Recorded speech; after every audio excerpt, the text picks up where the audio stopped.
ठरलं तर मग या मालिकेच्या 5 एप्रिलच्या भागामध्ये आता जे सॅम्पल फेकलं गेलेलं आहे किंवा जे ट्रॅशमध्ये गेलेलं आहे ते शोधण्यासाठी सगळेजण जिथे आता लॅबचा कचरा टाकण्यात येतो त्या ठिकाणी आलेले आहेत आणि नक्की कशामध्ये सॅम्पल गेलं असेल, काय गेलं असेल याच्यावरती चर्चा करत ते आता सॅम्पल शोधत आहेत. असं म्हणत असताना आता इकडे सगळे डस्टबिन जरी ते शोधतायत तरी ते सॅम्पल मिळणं ही महाकठीण गोष्ट आहे. इकडे तोपर्यंत घरामध्ये प्रियाला कल्पनाने मसाला भाजायला सांगितलाय आणि प्रिया म्हणते आपण रेडीमेड मसाला आणून लोणचं केलं तर काय फरक पडणार आहे. यावरती मग आता इकडे सांगायला लागते कल्पना की नाही म्हणजे खरं कसं आहे ना, यांना अजिबात आवडत नाहीये रेडीमेड मसाल्याचं लोणचं. काही झालं तरी घरचाच मसाला चांगला. यावरती ती म्हणते काय फरक पडतोय घरचा असला काय बाहेरचा असला काय. यावरती लगेचच विमल सांगायला लागते नाही नाही, कसं आहे ना, घरच्या मसाल्याची टेस्ट असते ना त्याच्यामुळे छान टेस्ट येते. बाहेरचं ते बाहेरचंच ना मसाला. असं म्हटल्यावरती प्रिया मात्र आता इकडे तव्यामध्ये तो मसाला भाजत आहे. तोपर्यंत सायलीच्या डोक्यामध्ये मात्र आता वेगळेच विषय आहेत.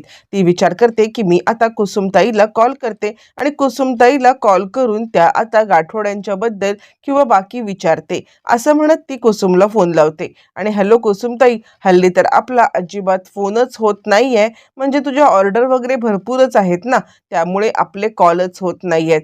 पण मला तुझ्याशी खूप महत्त्वाचं बोलायचं होतं. यावरती कुसुम म्हणते बोल ना सायली. त्यावरती मग आता सायली सांगायला लागते म्हणजे खरं तर तू आश्रमात उशिरा आलीस, पण तुला मधुभाऊंनी ज्या वेळेला आलं त्यावेळेला सगळं काही सांगितलं असेल ना. म्हणजे माझ्यासोबत आश्रमात माझ्या वयाच्या अजून 3 मुली राहत होत्या, शिवानी, प्रज्ञा आणि ज्योती. पण ज्योतीला काही आजार होता आणि त्याच आजारामध्ये ती गेली. मधुभाऊंनी ह्या सगळ्याचं किती मनाला लावून घेतलं ना. म्हणजे त्या सगळ्यांच्या बद्दल का विचारतेस असं कुसुम ज्या वेळेला विचारते त्यावेळेला मग आता सायली सांगायला लागते अगं नाही, तसं नाही. त्यांच्यासोबत माझं म्हणजे माझ्यासोबत त्यांचं सुद्धा गाठोडं सापडत नाहीये ना, म्हणून मी तुला त्याच्याबद्दल विचारलं. ज्या वेळेला गाठोड्याचा विषय आता प्रियाने ऐकलाय, प्रियाला मात्र धक्का बसलाय. अरे देवा, म्हणजे ही सायली गाठोड्याचा शोध घेते. म्हणजे हिला साधारणपणे अंदाज आलेला आहे की काय, की आता हे गाठोडं म्हणजे आश्रमातलंच गाठोडं चोरून मी आता खऱ्या तन्वीचं हे करते. नाही नाही, असं जर का असेल ना तर मात्र माझ्यासाठी ही खूप मोठी धोक्याची घटना आहे. म्हणजे काहीही झालं ना तरी सुद्धा आता आज ही गाठोड्यापर्यंत पोहोचलेली आहे. पण काय माहिती उद्या हिच्या पायावरची जन्मखूण, हिच्या पायावरच्या जन्मखुणेचं जर हिला सत्य समजलं ना, म्हणजे तर मात्र माझं काही खरं नाहीये. खऱ्या तन्वीच्या पायावर ती जन्मखूण होती हे जर का हिच्या समोर आलं तर मला 1 सेकंद लागणार नाही इथून लोकांना मला हकलवून द्यायला. असं म्हटल्यावरती मग आता लगेचच प्रिया विचार करते नाही नाही, काहीही झालं तरी सायलीच्या पायावरची ही जन्मखूण कायमची मिटून गेली पाहिजे, जेणेकरून कुणीही आता इकडे मला म्हणजे तिला खरी तन्वी म्हणून ओळखू शकणार नाहीये. असं म्हटल्यावरती मग आता इकडे मसाला भाजलेला जो काही गरम गरम तवा आहे तो आता किचनच्या ओट्याच्या खाली ती ठेवते, जेणेकरून सायली तिकडे येईल, तिचं लक्ष नसेल आणि त्यानंतर तिचा पाय डायरेक्ट त्या आता तव्यावरती जाईल आणि तिच्या पायावरची जी जन्मखूण आहे ती कायमची मिटून जाईल. प्रियाचा हा डाव मात्र इतका घाणेरडा असतो आणि हा डाव करण्यासाठी प्रिया आता लगेच असतो तवा उचलते आणि खाली ठेवते. सायलीचं अजून फोनवरचं बोलणं काही उरकलेलं नाहीये आणि त्यामुळे सायली कुसुम सोबत बोलतच आहे. इकडे तोपर्यंत सगळे डस्टबिनमध्ये ते कुठे सॅम्पल भेटतंय का हे पाहत असताना अजिबात सॅम्पल मिळत नाहीये आणि मग त्यावेळेला चैतन्य म्हणतोय अर्जुन, मला नाही वाटत की हे सॅम्पल आता भेटेल म्हणून. यावरती मग आता अर्जुन डॉक्टरांना म्हणतो की जर का आपल्याला ते सॅम्पल सापडलं, समजाच ते सॅम्पल आपल्याला सापडलं, तर आपण ते सॅम्पल कुणाचं आहे हे हे सांगू शकतो का. म्हणजे त्या सॅम्पलवरून तो केस कुणाचा असू शकेल असा काही अंदाज. डॉक्टर म्हणतात नाही नाही, असा काही अंदाज नाही. मुळातच DNA टेस्ट ही आता आपण मॅच करण्यासाठी करतो. म्हणजे एकाचा DNA दुसऱ्यासोबत मॅच होतोय का आणि मग त्याच्यानंतर हे सगळं होतं. त्यावरती मग आता अर्जुन म्हणतो की नाही तरी सुद्धा आपल्याला ना सॅम्पल मिळणं हेच गरजेचं आहे. इकडे तोपर्यंत तो आता चैतन्याला सांगायला लागतो मला काय वाटतं माहितीये का, जर का म्हणजे प्रियाला खरी तन्वी कोण आहे हे माहीत नसेल तर कदाचित तिने सॅम्पल मॅच होण्यासाठी प्रतिमात्याचे सॅम्पल दिले असतील तर. म्हणजे प्रतिमात्याचे सॅम्पल प्रतिमात्याशी मॅच होणारच ना आणि मग तिला आपला डाव साधता आला असं काही असेल तर. ते काही नाहीये, प्रतिमात्याला कॉल करतो. अर्जुन प्रतिमात्याला कॉल करतो लगेच आणि तो विचारतो प्रतिमात्या मला एक गोष्ट सांग, इतक्या काही दिवसामध्ये तन्वी तुला भेटली होती का? यावरती मग आता प्रतिमा सांगते, हां, म्हणजे ती घरी नव्हती आली, पण तिने मला बाहेर बोलवलं होतं. आणि प्रतिमाला पण ती गोष्ट जरा अजीबच वाटते. आणि प्रतिमा सांगायला लागते, खरं तर मला सुद्धा हे जरा वेगळंच वाटलं. म्हणजे तन्वीने मला एका ठिकाणी बोलवलं आणि त्यानंतर तिने मला काजू कतली दिली आणि ती म्हणते, की मी मंदिरामध्ये गेले होते ना, तर त्या दुकानामध्ये काजू कतली खूप छान भेटते, म्हणून तिने मला ती काजू कतली आणून दिली. आणि काजू कतली आणून दिल्यावर ती म्हटली, बाबांना दे बरं का ही काजू कतली. आणि म्हणून तिने मला प्रसाद पण दिला. आणि त्यानंतर मग आता तिला म्हटलं, चल तू घरी. यावरती ती म्हणते, नाही, फक्त हेच देण्यासाठी मी तुला बोलवलं होतं. असं म्हटल्यावरती मग आता लगेचच इकडे ती तिकडून निघून गेली मला रिक्षेत बसवून. मला जरा ते वेगळं वाटलं. पण त्यानंतर मी घरी आल्यावरती ज्यावेळेला यांना ती बर्फी खायला दिली ना, त्यावेळेला ह्यांनी ती चव ओळखली, की हो, ती त्याच दुकानातली बर्फी आहे. म्हणजे 100% ती त्याच दुकानात गेली होती. पण मला सुद्धा हे जरा वेगळं वाटलं.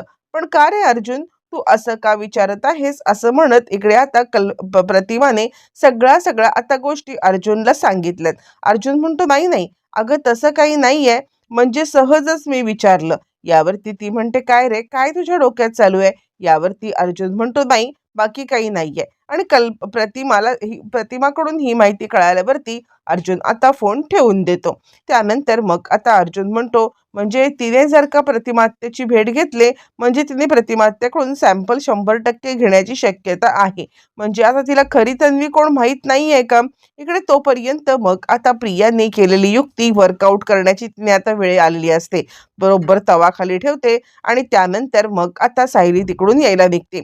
सायली काहीतरी कामानिमित्त तिकडून आता येत असते आणि त्याच वेळेला इकडे विमल आणि आता कल्पना या दोघी जणी कशाबद्दल तरी बोलत असताना सायली आता तिकडे पोहोचते आणि अचानकपणे खाली ठेवलेला तवा तिला दिसत नाही.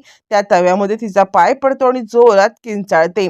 बरोबर तोच पाय आहे जो पाय आता तिच्या पायावर तुळशीपत्र आहे. आणि बरोबर त्याच ठिकाणचं ते तुळशीपत्र मात्र आता तव्यामध्ये पडल्यामुळे तिथली स्किन जळून अगदी काळी काळी झालेली आहे. कल्पना म्हणते, अगं किती भाजलंय ते, स्किन पूर्ण निघून गेले ती. असं म्हटल्यावर ती सायलीला आता खूपच त्रास होत आहे. बरोबर ज्या ठिकाणी तिच्या आता तुळशीपत्र आहे त्याच ठिकाणी तो पाय पडलाय आणि पाय पडल्यावरती मग आता तो जळून लाल झालाय, त्याची स्किन निघाली. यावरती प्रिया म्हणते, अगं सायली, असं काय करतेस? तुझं लक्ष कुठे होतं? तू काय करत होतीस? असं म्हटल्यावरती मग आता इकडे कल्पना म्हणते, तन्वी, तुला अक्कल आहे का? असा गरम तवा कोणी खाली ठेवतं का? यावरती मग आता प्रिया सांगायला लागते, अगं नाही, म्हणजे मी तो तवा खाली का ठेवला माहितीये का? मुळातच या सगळ्यामध्ये अगं म्हणजे बोट्यावरती कोणाचा हात भाजू नये याच कारणासाठी मी तो तवा तिकडे ठेवला होता. बस, बाकी काहीच. आणि त्यानंतर ती म्हणते, अगं म्हणजे मला असं वाटलं ओट्यावर कोणाचा हात भाजेल, म्हणून मी ते खाली ठेवलं, पण माझ्या लक्षात नाही आलं. असं म्हटल्यावरती ती आता पाणी देते, पण कल्पना मात्र तिच्यावरती खूपच चिडलेली आहे. इतका हलगर्जीपणा आता कोण करतं तन्वी? असं म्हणत तिने आता प्रियाला चांगलंच फटकारलेलं आहे. प्रिया मात्र विचार करते, चला, माझं काम तर झालंय.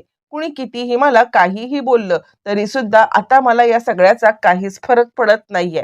मुळातच काहीही झालं तरी सुद्धा माझं काम टोटली झालेलं आहे, असा प्रिया विचार करते आणि त्यानंतर ती खुश झालेली आहे. इकडे तोपर्यंत मग आता कल्पना फोन करते आहे अश्विनला.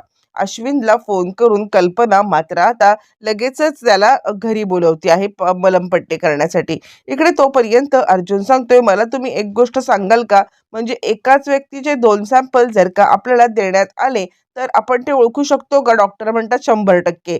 कारण एका व्यक्तीचे सॅम्पल 2 असतील ना, तर ते 100% मॅच होतील. पण आई आणि मुलीचा सॅम्पल असेल ना, तर तो 100% मॅच होत नाही. तो 50-50% मॅच होतो. त्यामुळे खऱ्या म्हणजे एकाच व्यक्तीचे 2 सॅम्पल ओळखता येतात. पण पण आता आई मुलीचं सॅम्पल पण ओळखता येतो. त्यावरती अर्जुन म्हणतो, नाही, मग आपल्याकडे तो सॅम्पल नाहीये ना, ही मोठी गोष्ट आहे. आपल्याला काहीही करून तो सॅम्पल शोधलाच पाहिजे.